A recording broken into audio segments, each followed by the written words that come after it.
David's got the secrets that you need to know. Living in España, working on a dream. Hints and tips for everyday life is like a stream. David knows the right way, living life so bright, hey. 107.5 FM, the right way. Tune in now and join the play. Fiestas and siestas, work-life balance found. David's magic wisdom spreading all around. Navigate the culture, blend with every soul. Almeria's heartbeat, making life so whole. David knows the right way, living life so bright, hey. 107.5 FM, the right way. Tune in now and join the play.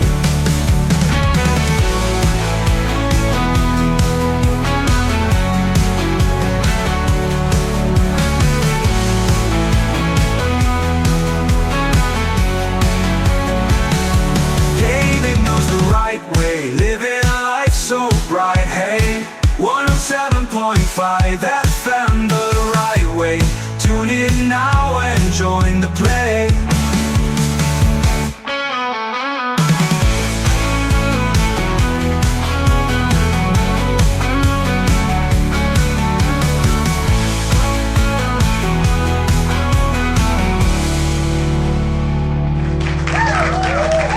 A very good afternoon and welcome to The Right Way with me, David Wright, here on Almeria Radio 107.5 FM. Yeah, the comment section has rebooted, so come and say hi, come and keep me company this afternoon.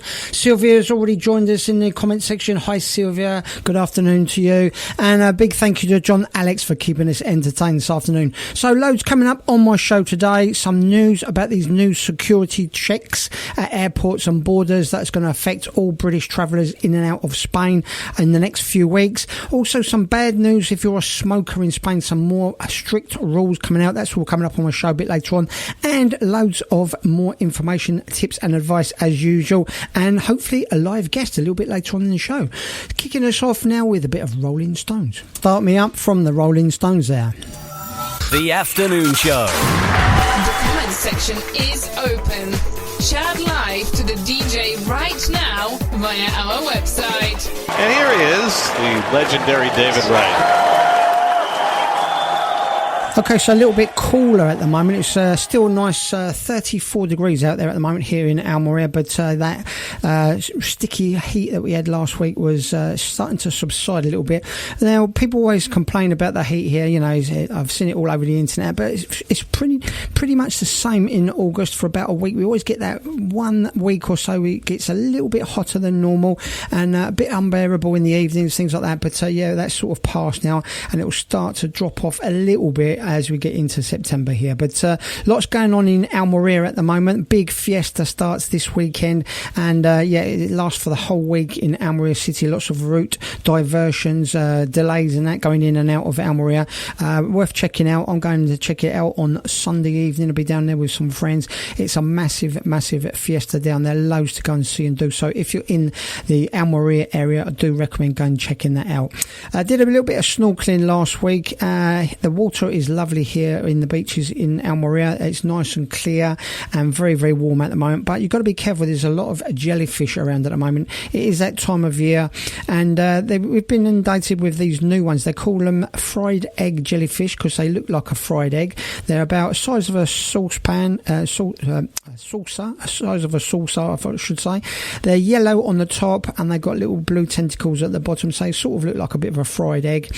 Yeah, they're not toxic really. If you might get a little sting off them, but you can touch them. They're not too deadly. But there's another one now that's called a dragon jellyfish. It looks like a little dragon. It is very pretty. It's quite nice to look at. It's blue and much smaller as well. It fit in the palm of your hand, but they are very toxic. Now, Apparently, they eat other jellyfish, including the Portuguese man of war, and it stores up the venom from these other jellyfishes, and it is a very, very toxic jellyfish as well. So if you do go into the sea this year here in Almería, be on the lookout for these jellyfish, and there are quite a lot of them. We went snorkeling. It was like snorkeling in a minefield, in and out of all these jellyfish. In the end, it became a little bit unbearable. My wife wasn't too happy about it, but yeah, just be on the lookout. It is a season for the jellyfish here in Almería at the moment. See, I'm sorry there from Seafret. Live. David Wright. David Wright. David. The Afternoon Show. Okay, so in the news this week here in Spain, the Spanish smoking bans are getting stricter here in Spain. So yeah, this week the Spanish Health Minister Mónica Garcia has set out some new, stronger non-smoking rules for Spain, which are going through the government papers at the moment. If it gets approved, and they're looking like it will, so you're not going to be able to smoke in bars, restaurants, or on the terraces in front of the bars and restaurants. Now, this is the new proposal. Schools, playgrounds and university campus grounds, there will be bans on all of that as well.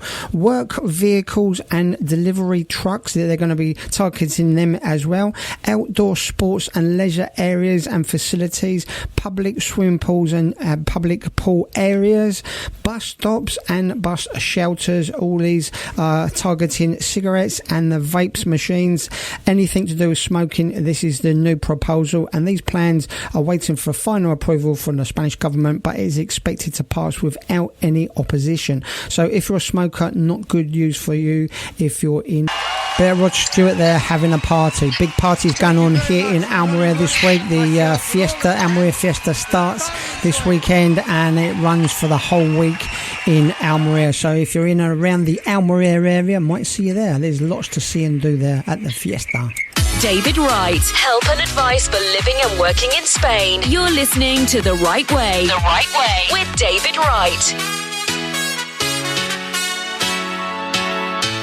You're listening to The Right Way with me, David Wright, here on Almería Radio 107.5 FM. It's Friday, so it's time for our tip of the day from our financial expert, Josh Williams, joining us in the studio. Hi, Josh. Can you hear me okay? Hear you well, David. Good afternoon. Good. Hope you're all well. So where are you today, Josh? Are you in Malaga now? Yeah, back at home. Back at home in Malaga. Yeah, I was in Portugal. We were up in Cordoba unfortunately for a funeral as well. So we've been all over the place, but back in Malaga now. Actually, Cordoba is my second favourite city, is after Almería, of course, is Seville and then Cordoba. I love it in Cordoba. There's some beautiful restaurants, and it's just such a lovely place to see, isn't it? Lots of history. Actually, I don't know if you saw there was a fire at the Mesquita, wasn't there? Oh, was there? I didn't see that. Yeah, I'm not sure actually what happened in the end, but I did. I saw that pop up online. There was a fire there. Hopefully, they put it out and it didn't cause too much damage. It does get very, very hot up there. I remember when I was up there, it wasn't in the middle of the summer, but you can walk around the mosque right in the centre there, and the heat coming off the walls around there is horrendous. Even like 10, 11 o'clock at night is an amazing place, but the heat is takes some getting used to up there. It's like the roads have sort of inbuilt radiators. Yeah. A quick tip while we're talking about the Cordoba is I got to know a security guard up there several years ago, and he said to me, in the centre there's a square, in the main square, and the mosque is right in the centre of the city. But if you go to, there's an inner patio, and there's a door there that opens at 8:30 till 9 o'clock, I think it is, before the actual mosque is open for people to go in, the tourists, and you can get in for free for 1 hour and have a walk around, take pictures, what you like, and then they usher you out. That's to go in with the staff that are getting set up in there, and you're not charged. But not a lot of people don't know that. They queue up at the front and around the sides, but if you go into the centre courtyard, there's a staff door there, and you can just walk straight in and have a walk round, and you get about an hour, I think it is, to walk around for free. So there, tip of the day. So Josh, I've had a question a little while ago from one of the listeners about, British people living in Spain, they get the pension out, do they have to pay tax on their pension here? How does that work? So what sort of tips can you give us quickly, Josh, on British people here in Spain and their pensions that may be coming out very shortly? Yeah, it does depend pension to pension, but generally, apart from some civil service pensions in the UK and government or even some local government schemes, majority of pensions are taxed in Spain if you are a Spanish tax resident. If for some reason the tax is if the tax at source in the UK, then you can reclaim that. You just declare that in Spain and you reclaim that. But generally, pensions are taxed at source. Are taxed in Spain if you're a Spanish tax resident. It's not necessarily a bad thing. It just means, planning becomes a little bit more important with the right structure. You can make withdrawals a bit more tax efficient. People should know that the Spanish tax year is, you probably know as well, David, January 1st to December 31st, and trying to spread income over the course of the year or across different tax years rather than taking a lump sum of 20, 30, 40,000 and not necessarily needing to. Yeah. And you may be better off to spread that across 2 or 3 tax years, making the most of 2 or 3 allowances. Yeah. So, for example, we helped a couple recently reorganise their pension, so their yearly tax bill, and it reduced quite significantly, nearly 10,000 euros just from a slight restructuring and how they withdrew from the pension and how the pension was set up. So, there are ways to manage that. Great, yeah, and it's always worth getting some advice from somebody like yourself that's up to date with all the new rules and regulations on the taxes here. And when it comes to pensions, I know a lot of the listeners are at that age or about that age, or even drawing their pension. There are some benefits of having a consultation with you, and you give free consultations to my listeners, Josh. That's right, yeah. Yep, correct. Yep. So we can have a chat. We can, very informal, no obligation, have a short conversation to understand, what people are looking for and how we can potentially help. And if we can, then we can, potentially move forward. But yeah, as I said, it's free non-obligation meeting to your listeners. Brilliant, great. Thanks very much for that, Josh, and have a great weekend. Speak to you later. Likewise. All the best. Cheers, mate. Take care. Your music. FM. This is Almeria Radio, sponsored by Albox Insurance. Award-winning agents with offices in Albox, Mojica and San Juan. David Wright. Help and advice for living and working in Spain. You're listening to The Right Way. The Right Way with David Wright. The comment section is open. Chat live to the DJ right now via our website. And here he is, the legendary David Wright. So I see in the news this week, Ryanair doing flights from the UK to Spain for £16.99, that is. £17 flights from the UK. This is to the northern Spain areas, becoming very popular up in the north of Spain now. Lots of cheap properties up there. I was looking on the internet the other day, and there's a 3-bedroom house up there for £70,000 in the village, on the outskirts of a village with a big gardens, loads of grounds. So yeah, it becoming very popular up there with flights from £17. Can see why. Also Benidorm for £35 as well. UK to Benidorm, £35. Always popular area that. And one of the cheapest beers in Spain is up there in Benidorm, £1 a pint they're offering. And I saw the other day as well in Lloret de Mar, that's up in the north of Barcelona area. There's a bar there that's doing beer for 87 cents a pint, and there was queues all around the block for that. I'm not sure if it's still doing it, but that's up in Lloret de Mar in north of Barcelona area, I believe. Beer for 87 cents, so it might be worth a trip up there at the weekend. There you go. So what do you pay for a pint where you are in, as long as you're not in the UK? I think it's about £7 a pint now. I haven't been back to the UK for ages, but is it £7 a pint now? Let us know. 107.5 FM, the right way. Tune in now and join the play.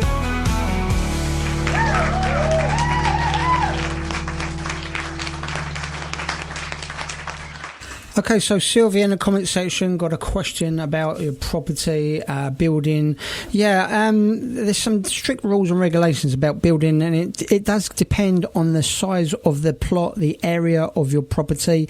If you're putting up a shed, then you do need planning permission for anything you're putting up, even if it's a wooden shed. There are some rules and regulations on that, and if it's a wooden fixture, it's classed as a temporary structure. So normally you just go to the planning office, your local town hall, your council offices, tell them what you're planning on doing. You don't need planning permission for a shed as long as it's not a concrete building, if it's just a wooden shed. And there are some limits on that. I think it's 4 metres square off the top of my head. So you can put a decent sized shed on your property, but there are some rules and regulations about where it goes. Like, for example, I think it has to be 2 metres from your boundary wall, so it doesn't upset your neighbours. But if you go to the council offices, they will tell you exactly what you can do for that, and normally you pay a licence fee for that. It's called a small building licence, a small building works licence minor, they call it, and it will be around a percentage of the cost of the building works, but you can always play it down and tell them it's going to be less than the actual costs. You're looking at around 35-40 euros for the licence. It's just a little piece of paper. It pretty much means nothing. It just means that if anyone comes down to your property, you've got the permission to go ahead and do that. If it's a structural building, that means if it's got bricks, if it's cement, anything like that, then you will need drawings done up by an architect, and they have to be submitted, and you will have to pay the taxes on that before you start building it. That gets a bit more involved on that, and it's not always guaranteed as well. It depends on how big the property you've got and how big the land is. But I think, Sylvia, where you are, you shouldn't really have any problems. But do it properly. Go to the town hall, go to the council offices. Just put the feelers out. Ask them, tell them what you're thinking of doing. Be upfront with them and tell them, if they say how much it's going to cost, just play it down a little bit. And they probably say to you, you might not even need a licence for it. But you should get a small building licence to be on the safe side. So if there's any comeback from neighbours or anything like that, then you're covered and you don't have to tear it down. I do hear stories here, and I do know of people. For example, my neighbour here put a shed up. It'd been there for years.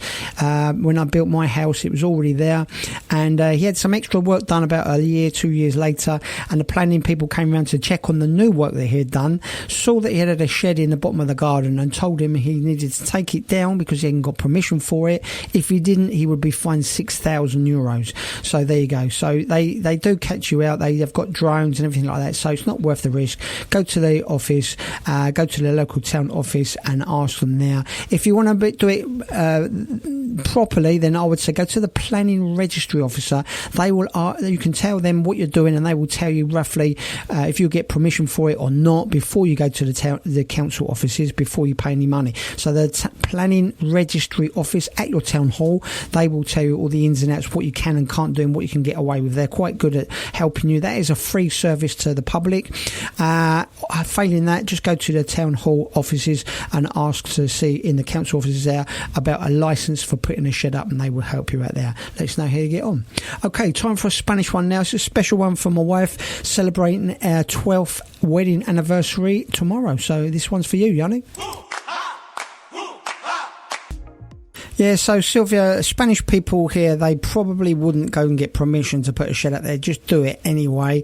Most of the time you could get away with it, but it depends where you are. It depends how hot they get. They are getting pretty hot here in Spain, and it can be a risk. If it's a wooden shed, it's not too bad. The worst that can happen is you can get asked to take it down again. But then if you decide you want to put it back up in the near future, it becomes a bit of a faff. So, try and do it the right way, I should say. Excuse the pun, but go to the local council town hall and just ask them, be up front and say, what is there any problems with it if I put this shed up? Give them a rough idea of the size of that, and say you're willing to pay the license, and it's not a lot of money to pay the license for something like that. 20-30 euros.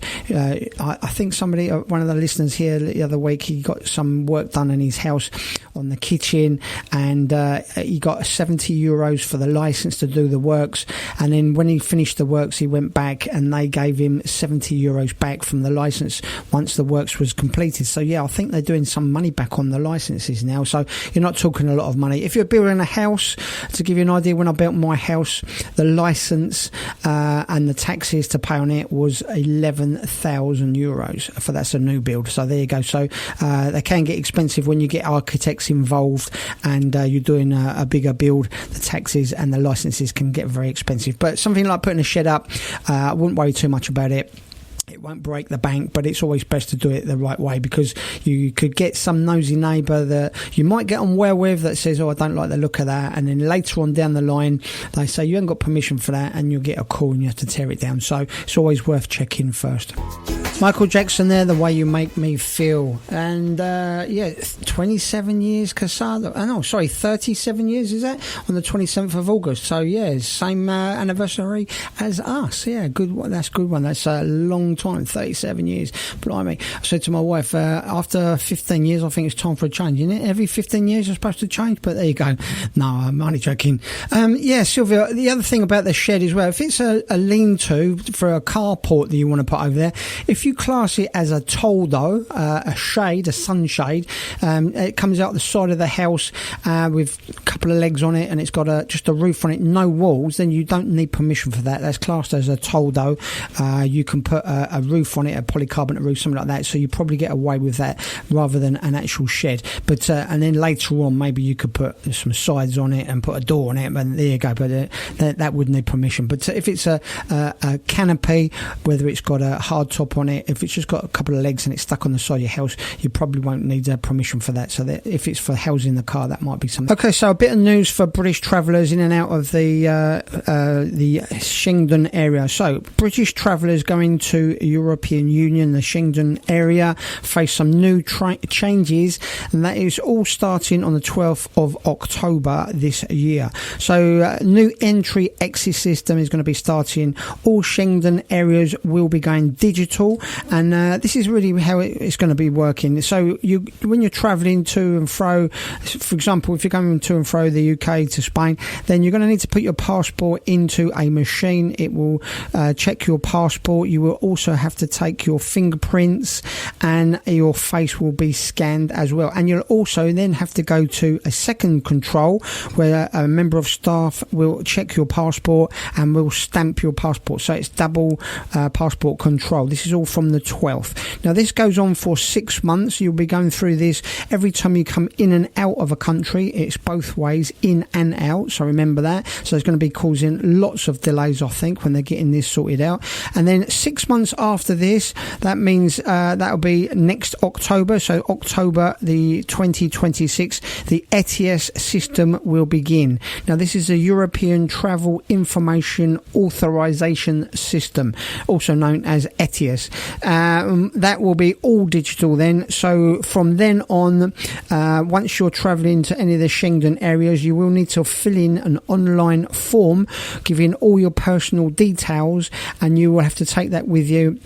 And that form will cost €20, and it will last for 3 years or for the length of your valid passport. So this is all new systems coming in and out of the Schengen areas. Starts on the 12th of October. So I've done a post on this on my website. Go and check it out. There's some information there, how it's going to affect you and what you need to do. And there's a video there how you can go through it. So if you want to go and check that out on davidwrightonline.com. Also, I've made a moving to Spain downloadable document with all the tips and advice on things you need to do in the right order if you're thinking about moving to Spain.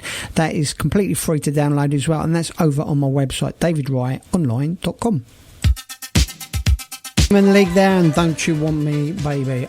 Sylvia, just another quick tip as well. If you're putting a shed or building up and the roof on it, don't use felt roofing. Some of these sheds you can buy, they've got the felt roof. They last about 3 months. It'll just bubble up in the heat here and it get peeled off and blow away in the wind. So don't use the felt. There's several different things you can use. Now the polycarbonate as well, you've seen this clear plastic polycarbonate.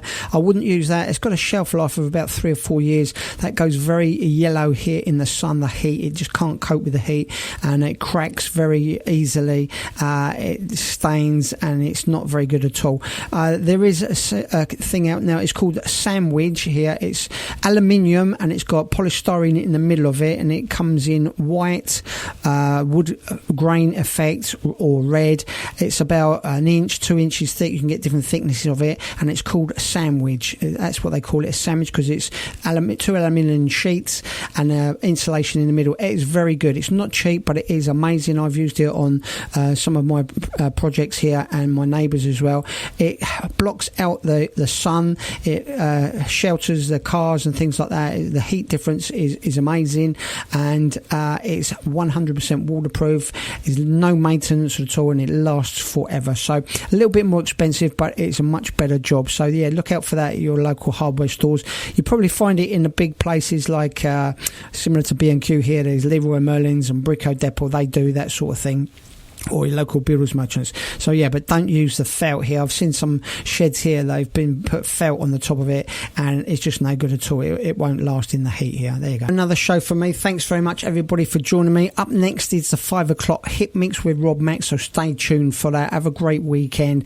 I'll leave you with another Spanish one now.